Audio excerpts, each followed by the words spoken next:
2.5 ఏళ్లలో గజ్వేల్ అభివృద్ధి కోసం కాంగ్రెస్ ప్రభుత్వం చేసిందేమీ లేదని మాజీ మంత్రి హరీష్ రావు అన్నారు.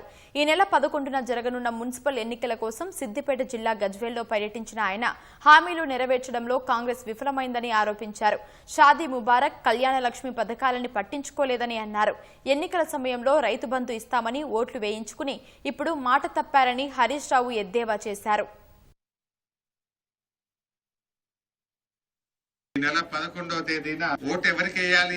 మనకు మంచిగా పనిచేసిన వాళ్ళకి వేయాలి. గజ్వేలలో మోసపోలే మనం. ఈ రేవంత్ రెడ్డి దొంగ మాటలు, జూటా మాటలు నమ్మి కొంతమంది వాళ్ళకు ఓటేస్తే ఏదన్నా ఒక్కటన్నా మంచి పని జరిగిందా? మీరు 2.5 ఏళ్లలో చెప్పండి. మీకు మంచి నీళ్లు 3 రోజులకు 4 రోజులకు ఒకసారి వచ్చు. గతంలో కేసీఆర్ సార్ వచ్చినాక రోజు నల్ల నీళ్లు వచ్చేటట్టు చేసిండా లేదా? కాళేశ్వరం నీళ్లు, మిషన్ భగీరథ నీళ్లు ఇంటింటికి వచ్చి మంచినీళ్ల కష్టాలు తీర్చింది మన కేసీఆర్. మన కారా కాదా నేను అడుగుతా ఉన్నా. ఆడపిల్ల పెళ్లి అంటే మనకు బరువు.